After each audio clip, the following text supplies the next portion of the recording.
It was the kind of neighborhood that looked peaceful from the outside, tree-lined streets, neatly trimmed hedges, and houses with matching mailboxes that stood in rows like obedient soldiers. To a stranger driving through, it might have seemed like a picture-perfect suburban dream. But if you lived here long enough, you'd realize that appearances were deceiving. I had lived in this neighborhood for nearly 15 years, long enough to know every crack in the sidewalk, every neighbor's name, and every unspoken rule that governed life here. And yet, despite all that time, I had never once gotten used to the Homeowners Association, the group of self-appointed watchdogs who seemed more interested in power than community. At the center of that circus was Karen. Everyone had their own name for her, the neighborhood hawk, the queen, even the warden. But I preferred the simplest, Karen. She was the type of person who always needed to be in charge, and when she wasn't, she'd find a way to insert herself anyway. She lived 2 houses down from me, in a big 2-story home with a manicured front lawn that she guarded like it was Fort Knox. Over the years, I'd had more than a few run-ins with her. There was the time she left a notice in my mailbox because my recycling bin wasn't positioned at the exact 90-degree angle required by HOA standards. Then there was the day she took photos of my lawn because a few dandelions had dared to pop up, threatening the immaculate sameness she demanded of the street. Most of the time, I ignored her. It was easier to let her rant and rave than to argue. But ignoring Karen didn't mean you were safe. If anything, it made her angrier. She thrived on control, and she hated when people slipped out of her grasp. The irony was, I wasn't the type of person to stir trouble. I kept to myself, worked on my projects in the garage, mowed my lawn on time, and waved politely at neighbors. I wasn't looking for a fight. But sometimes in life, fights find you. That morning started like any other. The sun had just risen, casting a golden light across the street. I poured myself a cup of coffee, stepped outside, and stretched. The air smelled fresh, cool with the hint of spring. Across the street, Mr. Thompson was already fiddling with his garden hoses, and Mrs. Garcia was walking her tiny white dog that barked at everything that moved. I decided to head into the garage. I had some tools I wanted to organize and a few boxes that had been sitting untouched for months. As I approached the garage door, I felt that small, familiar sense of comfort. My garage wasn't just where I parked my car. It was my space, my little sanctuary. I had shelves lined with tools, a workbench where I tinkered on small projects, and the faint smell of oil and wood shavings that reminded me of my father's old workshop. I clicked the button on the remote, and the garage door began to creak open, the sound echoing across the quiet street. That's when I heard it, the sharp, unmistakable sound of heels clacking against the pavement. Karen.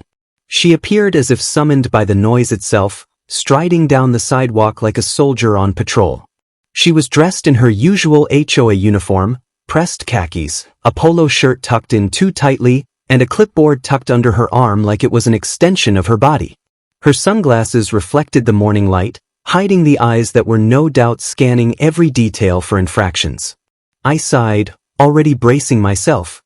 "Morning, Karen," I said, trying to keep my tone neutral. Her gaze darted past me, straight into the garage. And then her face transformed. Her jaw dropped, her sunglasses slid down her nose, and her mouth twisted into an expression I could only describe as gleeful rage. "That car!" she screamed, her voice cutting through the quiet neighborhood like a siren. I froze, confused. My car, a modest, well-kept sedan, sat parked inside the garage where it had always been. I had bought it years ago, paid it off, and had the paperwork neatly filed away. To me, it was just my car. To Karen, apparently, it was something else entirely.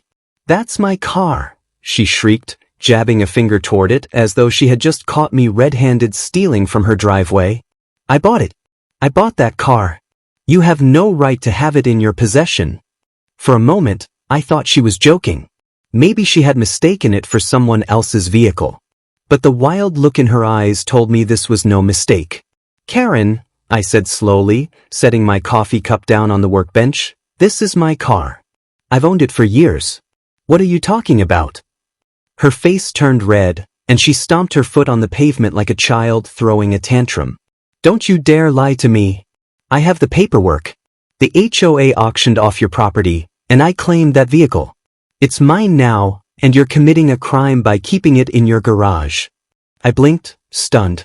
An HOA auction? Of my property? That made no sense. I hadn't missed any dues. I didn't owe the HOA a single cent. This was madness. Before I could even respond, Karen whipped out her phone, her fingers flying across the screen. She pressed it to her ear, her voice rising with a pitch that could have shattered glass. Yes, hello? 911? I need the police immediately. My neighbor has stolen my car. Yes, the one I just purchased legally, and he's hiding it in his garage. I need officers here right now. The words hit me like a punch to the gut. She wasn't bluffing. She had just called the police on me for stealing my own car. Across the street, neighbors had started to gather. Mrs. Garcia had stopped walking her dog, her mouth hanging open in disbelief. Mr. Thompson set down his hose and folded his arms, shaking his head. Whispers spread down the block as Karen continued her hysterical performance. I felt my hands tighten into fists, though I forced myself to stay calm. This was insane, but escalating it wouldn't help. Karen pointed at me with one hand while clutching the phone in the other. You're in so much trouble, she hissed. The cops are on their way. You're going to jail for grand theft auto. In the distance, faint but growing louder, I heard the sound of sirens. And in that moment, standing in my own garage with my own car behind me, I realized my life was about to be turned upside down, because Karen had just declared war. The sirens grew louder, bouncing off the houses, until the red and blue lights finally came into view. 2 patrol cars turned onto our street, tires crunching over the asphalt as they pulled up to my driveway. The sight alone sent the neighbors scurrying closer. Some lingered behind hedges, others stepped boldly onto their lawns, eager to watch the latest drama unfold. Karen stood tall in the middle of the sidewalk, one hand on her hip, the other still gripping her phone as though she were a heroine in the climax of some crime drama. She waved frantically at the approaching officers, shouting before they even got out of their cars. Over here! Over here! That's the thief! She yelled, jabbing her finger at me like I was some fugitive cornered at last. I exhaled slowly, trying to steady my pulse. The car sat innocently in the garage behind me, exactly where it had been the night before, gleaming faintly in the morning light. It was absurd, surreal even, that I needed to defend myself for owning my own car. The officers stepped out, 2 men, one younger with a shaved head, the other older, his face weathered and calm. Both wore the weary expressions of people who had seen far too many petty disputes spiral out of control. The younger one approached Karen first. Ma'am, what's the situation here? Karen wasted no time. She launched into her story with the conviction of someone absolutely certain she was the hero. Officers, thank goodness you're here. My neighbor stole my vehicle. I purchased it legally through an HOA auction, and when I came to retrieve it, I found him hiding it in his garage. He's refusing to give it back. The older officer raised an eyebrow, clearly skeptical, but didn't interrupt. Karen pressed on. This is grand theft auto. He should be arrested immediately. I have the paperwork to prove it's mine. The younger cop glanced at me then, his hand resting casually on his belt. Sir, can you explain what's going on? I kept my voice steady, though inside I was boiling. Officers, this is my car. I've owned it for years. I have the title, the registration, everything. It's fully paid off, insured, and sitting in my garage because it belongs to me. I don't know what she's talking about. Karen scoffed so loudly it was theatrical. He's lying. He's a liar. The HOA filed liens against him for unpaid fines. His property was put into auction, and I claimed this vehicle as part of the settlement. It's legally mine. The older officer turned to me. Do you have documentation to prove ownership, sir? Absolutely, I said without hesitation. Give me just a minute. I stepped into the house, my heart pounding in my chest. This was ridiculous, insulting, but I knew better than to show anger right now. Paperwork would settle this faster than yelling ever could. In my office drawer, I grabbed the folder I always kept handy, title, registration, insurance, even receipts for maintenance. Everything was up to date. I returned to the driveway with the folder in hand and offered it to the officers. The older one flipped through the documents carefully, nodding as he read. He passed them to his partner, who compared the VIN on the paperwork to the VIN visible through the car's windshield. After a moment, he looked back at me and gave a short nod. "This checks out," he said. Karen's face turned crimson. No. That can't be right. The HO. The older officer finally cut her off, his tone firm. "Ma'am, as far as we can see, this vehicle belongs to him. All the documentation proves he's the legal owner. Unless you can provide court orders or official documentation that override these records, there is no case here." Karen sputtered like a kettle about to boil over. "But the HOA auctioned his assets. I bought this car fair and square."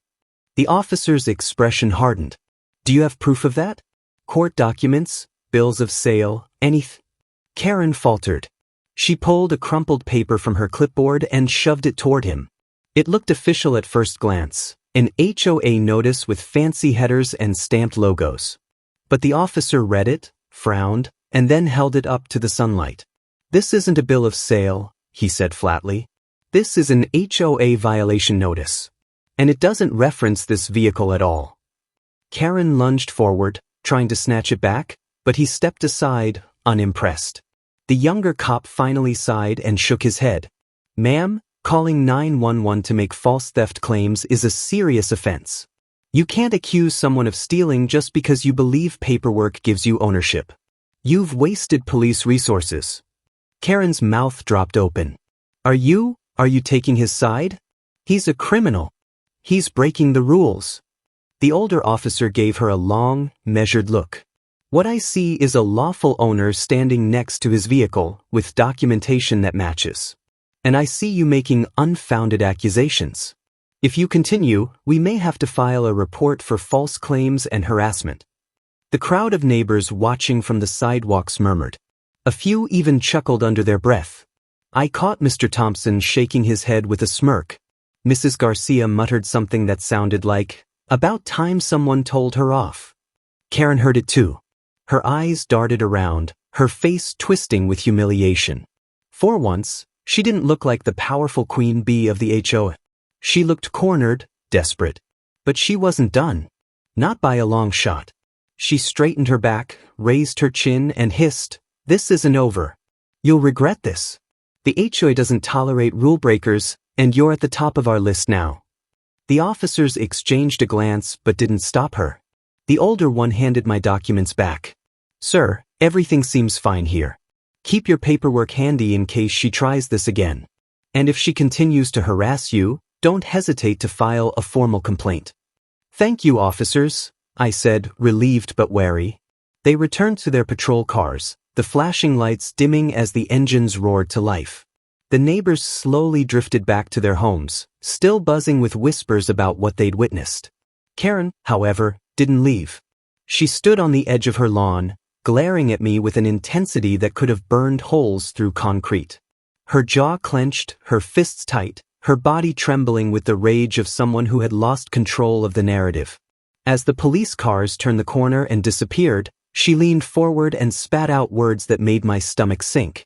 "You think you won today? Just wait. The HOA will crush you. That car, your garage, your whole house, it won't be yours for long." She spun on her heel and stormed back toward her home, slamming her door so hard it rattled the windows. I stood frozen in the driveway, heart still pounding, my car sitting silently behind me. The morning sun seemed colder now, the quiet street less safe. Because one thing had just become very clear, Karen wasn't letting this go. And I had no idea how far she'd go to prove her twisted version of ownership.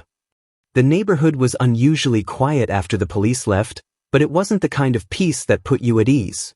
It was the silence of unease, the kind that hung in the air when everyone knew something had gone wrong, but no one wanted to say it out loud.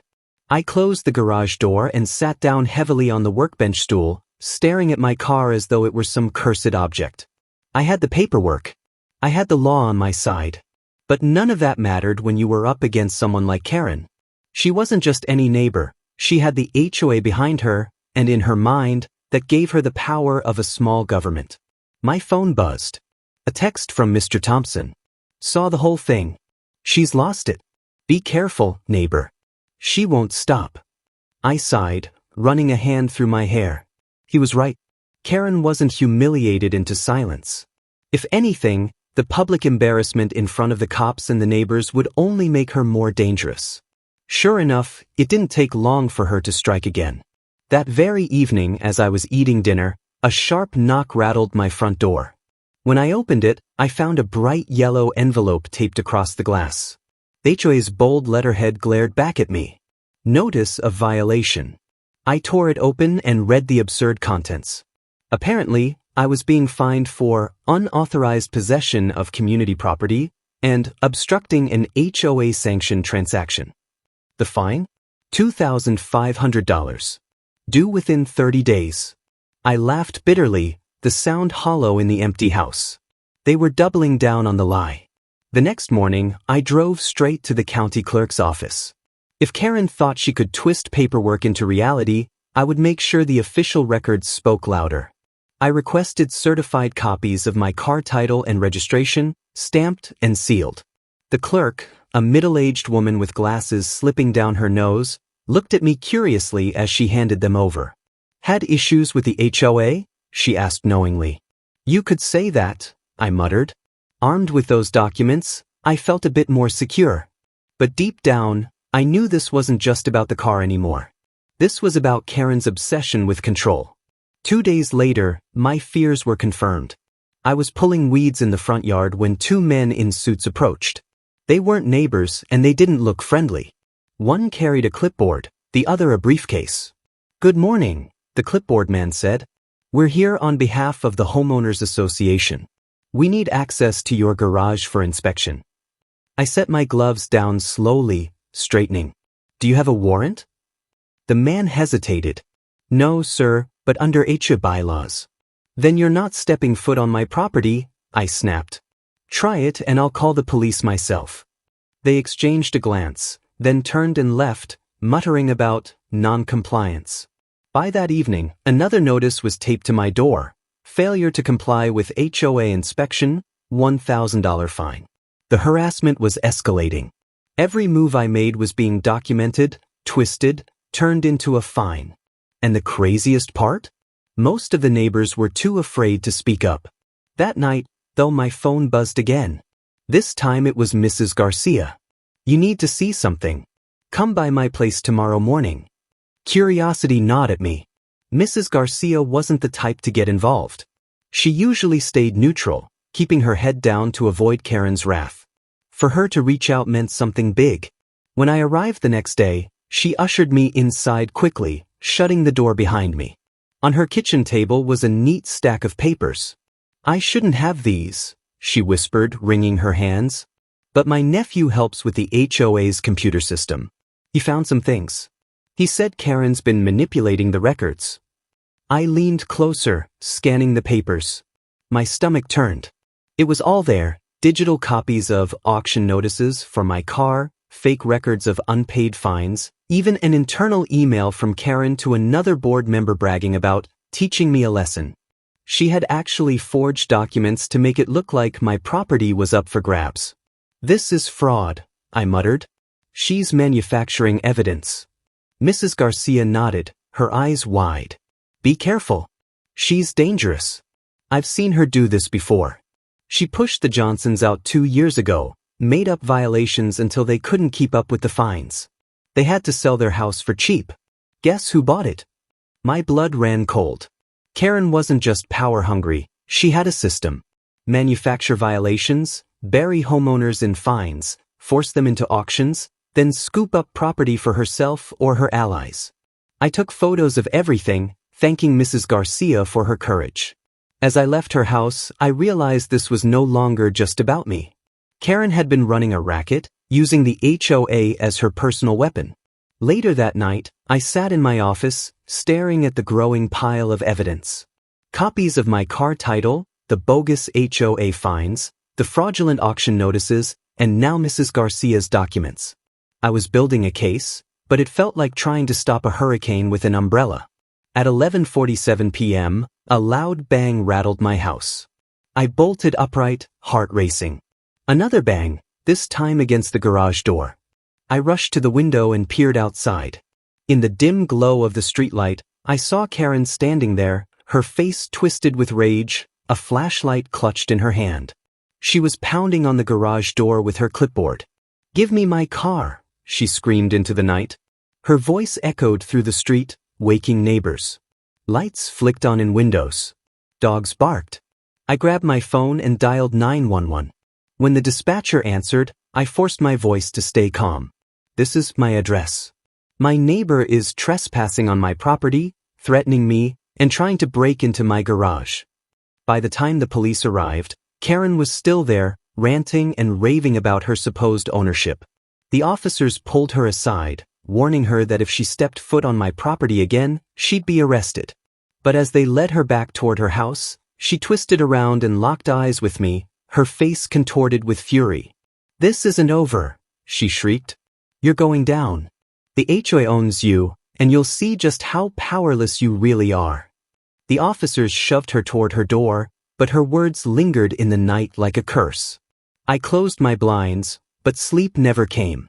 Because she was right about one thing. This wasn't over. Not even close. The morning after Karen tried to pound her way into my garage, I woke to find a fresh stack of envelopes stuffed into my mailbox.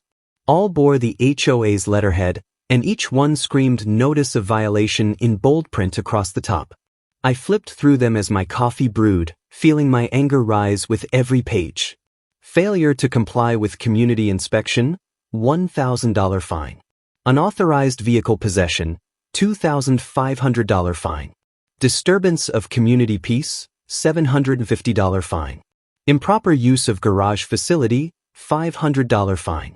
By the time I reached the bottom of the stack, the total was more than $5,000 in bogus charges. It was harassment on paper, a weaponized bureaucracy. I snapped a photo of each violation and added them to the folder I'd started. A thick record was forming.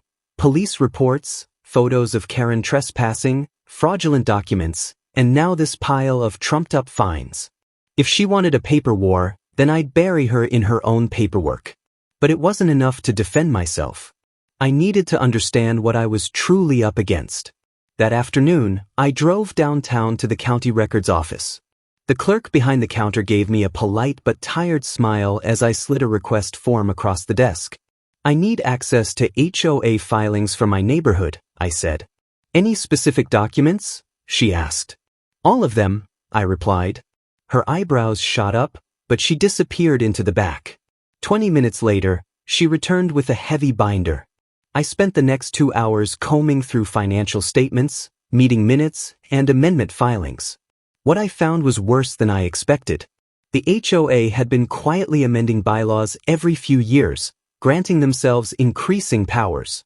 One amendment allowed them to place liens on properties for unpaid fines.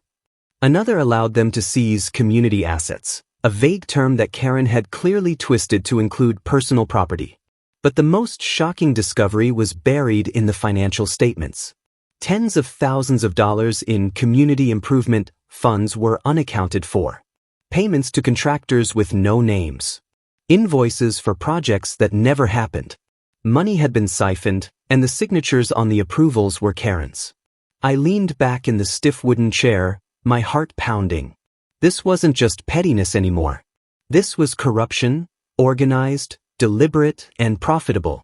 I left the office with copies of the most damning documents, stuffing them into my evidence folder.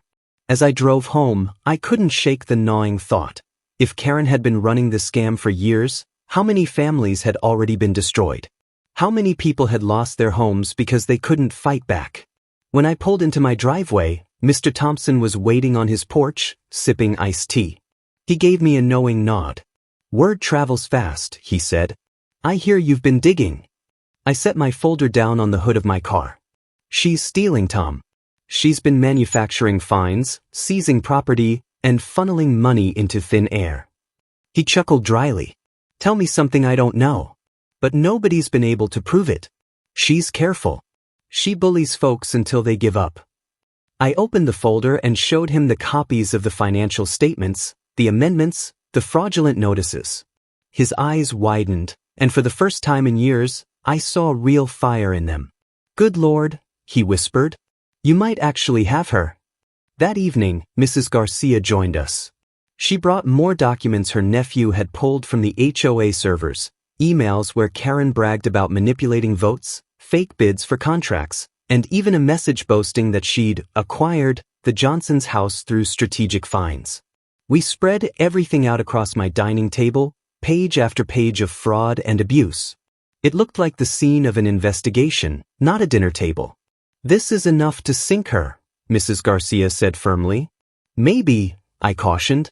"But if we go to the police now, she'll claim it's all fabricated. We need to show a pattern. We need more." As if on cue, there was a sudden loud knock at my door. 3 sharp raps, impatient and demanding. My stomach twisted. I opened the door to find Karen herself, standing there with her ever-present clipboard. She didn't bother with pleasantries. "You've been snooping," she spat. "Digging where you don't belong. You think you can undermine me? I run this neighborhood." Her voice carried across the street, drawing curious glances from windows and porches. She wanted an audience. I didn't rise to the bait. I crossed my arms, keeping my voice calm. "You've been abusing your power, Karen. And soon, everyone will know."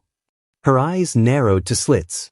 She stepped closer, her perfume sharp and cloying. "You think you're clever. But the HOA isn't a democracy, it's me. You'll drown in fines before you get anyone to listen.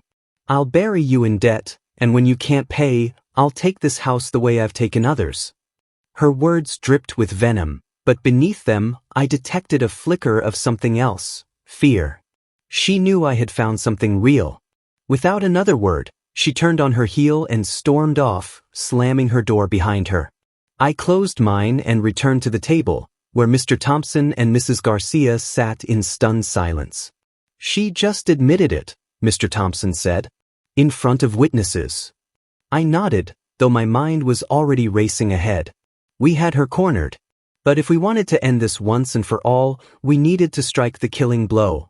Not just to clear my name, but to expose the entire rotten system she had built. That night, I drafted a plan. We would gather more neighbors, people who had been harassed, fined, or forced out. We would compile every document, every false violation, every fraudulent signature. And then, when the moment was right, we would take it all to the authorities, together. But plans have a way of unraveling when the enemy strikes first. 2 days later, an official-looking letter arrived in my mailbox. The HOA was calling an emergency meeting, mandatory attendance, with my name in bold on the agenda. Karen wasn't waiting for me to act. She was bringing the fight to me. The notice for the emergency HOA meeting was written like a summons. Mandatory attendance blared across the top in bold block letters. Below it, my name appeared on the agenda under a single, ominous word: violations. The meeting was set for Saturday evening in the community center, a squat brick building that smelled of old carpet and coffee no matter the season. Usually, these meetings drew maybe a dozen residents at most, mostly retirees who had nothing better to do. But this time, the parking lot was full. Word had spread about the garage incident, about the police, about Karen's midnight tantrums. Curiosity had pulled the neighborhood out of hiding. When I walked in, every chair was filled. Some people stood along the back wall, murmuring quietly. At the front of the room, a long table was set up with name placards for the HOA board. And at the center, flanked by 2 other board members who looked more like hostages than allies, sat Karen. She wore her usual pressed khakis and polo shirt, but tonight she had added a bright red scarf that gave her the look of a dictator addressing her parliament. Her clipboard rested in front of her like a gavel. As I entered, the room buzzed with whispers. Some neighbors nodded encouragement. Others avoided eye contact. A few looked openly hostile, clearly under Karen's influence. The meeting began with the usual dry roll call and approval of minutes, but no one cared about that. The air crackled with anticipation, all eyes waiting for the showdown. Finally, Karen cleared her throat, adjusted her scarf, and announced, "Next item, homeowner at 117 Maple Drive, charged with repeated violations, refusal to comply with inspections, and obstruction of HOA property recovery. Her gaze zeroed in on me, eyes gleaming with triumph. I stood, clutching my folder of evidence. Those charges are false. And I can prove it. Gasps rippled through the room. Karen's smile faltered for just a second before she recovered. The board will decide what is true. You may present your explanation, but be brief. We have many matters to cover. I opened the folder and spread the papers across the nearest table. First, let's start with the car she claims to own. I held up my title, registration, and insurance. Here's proof from the county clerk that I am the sole legal owner. This car has never been seized, auctioned, or otherwise touched by the HOA. Karen called 911 and lied to the police, wasting taxpayer resources and humiliating this community in the process. The younger board member shifted uncomfortably, his eyes flicking to Karen. I pressed on louder now so the back of the room could hear. But that's not all. Karen has been fabricating fines and forging documents. Here are emails where she admits to manipulating records. Here are copies of amendments sneaked into our bylaws, granting herself illegal authority. And here, I held up the financial statement, is proof of missing funds. Tens of thousands of dollars. Gone. Into whose pocket? You can take a wild guess. A murmur swelled into a roar. People were leaning forward, whispering to one another, shaking their heads. Karen slammed her clipboard on the table. Lies. All of it. This man is desperate and grasping. He's breaking the rules and trying to drag the rest of us down with him. Do not be fooled by his theatrics. But her voice cracked on the last word, and everyone heard it. Mrs. Garcia stood up suddenly, her hands trembling but her voice steady. It's true. My nephew works on the HOA computer system. He found her emails, her falsified records. I saw them with my own eyes. Then Mr. Thompson rose from his seat. She tried the same thing on me last year. Claimed my fence violated code, fined me thousands, and threatened a lien. I paid to avoid losing my house. I've kept quiet long enough. The floodgates opened. One by one, neighbors stood and spoke, stories of harassment, fines for absurd violations, threats of foreclosure. Each testimony chipped away at Karen's authority until the once commanding queen of the HOA looked more like a cornered animal. Her face flushed red, and sweat glistened at her temples. None of this is official, she screeched. These people are malcontents, troublemakers. They don't represent the community. But the community was no longer listening. The older board member, a soft-spoken woman who rarely said a word, suddenly cleared her throat. Her voice trembled at first but grew stronger. Karen, we trusted you. We signed what you told us to sign. We believed you when you said it was for the good of the neighborhood. But if even half of this is true, she paused, her eyes glistening, then we've been complicit in fraud. Karen's mouth opened, but no sound came out. I seized the moment. This has gone far enough. I'm calling for a full audit of the HOA's finances, conducted by an independent accountant. And I'm filing a motion to remove Karen from the board effective immediately. The room erupted in applause, real applause, loud and unrestrained, echoing off the low ceiling of the community center. Karen's face twisted into a mask of fury. She pounded her clipboard on the table again and again, but the noise was swallowed by the cheers. You can't do this, she shrieked. I am this HO. You're nothing without me. Nothing. But no one was listening anymore. Even her fellow board members were sliding their chairs back, away from her. The crowd surged toward me, neighbors clapping my back, shaking my hand, thanking me for speaking up. In that moment, I realized something important. Karen's greatest weapon had always been fear. She relied on everyone's silence, their willingness to pay fines and look the other way. But once the silence broke, she had no power left. As the meeting dissolved into chaos, Karen gathered her papers in a frenzy and stormed out of the room, her heels clacking furiously against the tile. The door slammed behind her with a bang that silenced the room for a heartbeat. Then Mr. Thompson chuckled. Well, he said dryly, I think we just witnessed the fall of a dictator. Everyone laughed, the tension breaking at last. But I didn't laugh. Not yet. Because deep down, I knew Karen wasn't the type to go quietly. She had been humiliated in front of the entire community, stripped of her power, her authority crumbling around her. And people like Karen? They didn't go down without one last fight. As I walked home under the streetlights, the night air cool against my skin, I couldn't shake the uneasy thought. The battle wasn't over. The real war was about to begin. The days after the HOA meeting were eerily quiet. For the first time in years, my mailbox didn't hold a threatening letter, a bogus fine, or some ridiculous warning about grass height. Neighbors who once avoided eye contact now waved when I walked by. Mrs. Garcia even baked me a pie and left it on my porch with a note that simply read, "Thank you for standing up." But I knew better than to think it was over.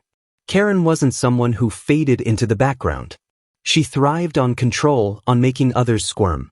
Being humiliated in front of the entire neighborhood had cut her deeper than any fine or lawsuit ever could. And sure enough, within a week, I got proof she wasn't done. It started with small things. My trash bins mysteriously went missing the night before pickup. A stranger's car idled outside my house for an hour, then disappeared when I stepped outside. One morning, I found a nail lodged neatly behind my rear tire. Petty moves, but classic Karen tactics. I documented everything. Photos, times, even security camera footage. I knew she'd try to paint herself as the victim if things escalated again, so I wasn't going to give her the chance. Then came the real blow. An envelope arrived by certified mail, thick and official looking. Inside was a lawsuit. Karen, now acting independently but still using the HOA's letterhead, had filed against me for defamation of character, harassment, and illegal seizure of community assets. It was laughable, except lawsuits aren't cheap to fight. That was her plan. Even stripped of her position, she was trying to bleed me dry. But this time, she'd gone too far. My attorney, a sharp woman named Dana who didn't take nonsense from anyone, pored over the paperwork. She smirked as she flipped through the pages. She really thinks she's clever, doesn't she? Using HOA letterhead when she's no longer on the board? That's fraud. And half of these claims are easily disproved with the evidence you've collected. What do we do? I asked. Dana leaned back in her chair. We don't just defend. We counterattack. Within a week, Dana had filed a countersuit, not only against Karen, but also on behalf of several neighbors who had quietly reached out after the meeting. Claims of harassment, fraud, embezzlement, misuse of HOA funds, and even elder abuse. The case grew bigger than I ever imagined. It wasn't just about me anymore. Karen had made enemies across the neighborhood, and now, they were all ready to speak. The trial date was set. The courthouse was packed the morning it began, neighbors filling the pews like it was a community field trip.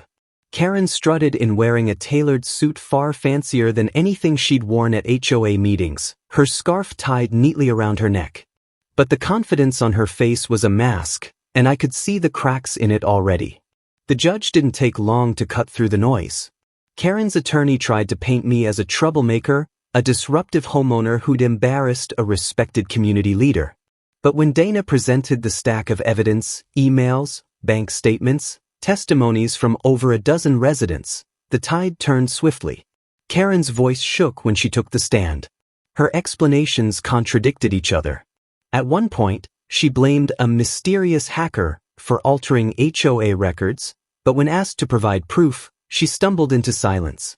The final nail came when the county clerk himself testified that Karen had personally altered property records to try to claim my car. The judge's expression hardened like stone. By the end of the week, the verdict was clear. Karen lost. Not only was her lawsuit dismissed with prejudice, but the countersuit succeeded. She was found guilty of fraud, harassment, and misuse of funds. The punishment was brutal and beautiful all at once. She was ordered to repay thousands in restitution to the HOA, stripped of any authority in community matters, and banned from serving on any board in the state again. And on top of it all, she faced criminal charges for falsifying records and making fraudulent claims. When the gavel came down, Karen's face went pale. For once, she had no words, no shrieks, no clipboard to slam. Just silence. The neighborhood erupted in cheers outside the courthouse. People hugged, clapped me on the back, and thanked me again. But I wasn't the hero, they were. Together, we had ended a reign of fear that had gone on for far too long. In the weeks that followed, life in Maple Drive changed. The HOA, now under temporary leadership, began repairs and cleanups that had been neglected. Fines were reassessed, bogus liens canceled, and funds recovered. Neighbors who'd been hiding behind their blinds started coming outside, talking to each other again. The fear was gone. One evening, I sat in my garage, the same one Karen had once tried to claim as hers, and listened to the laughter of kids riding bikes down the street. For the first time in years, the neighborhood felt like a neighborhood, not a dictatorship. And Karen? She moved out quietly. No farewell letter, no grand scene. Just a moving truck one morning, her house sold at a loss. Rumor had it she relocated to another county, but I didn't care. She was someone else's problem now. As the sun dipped below the rooftops, I leaned against the hood of my car, the car that had sparked it all, and thought about how close I'd come to losing it. Losing everything. But in the end, Karen lost something far more valuable than a car. She lost her power, her reputation, and the community she once controlled like a queen on a chessboard. And me? I gained something I never expected, a neighborhood worth calling home.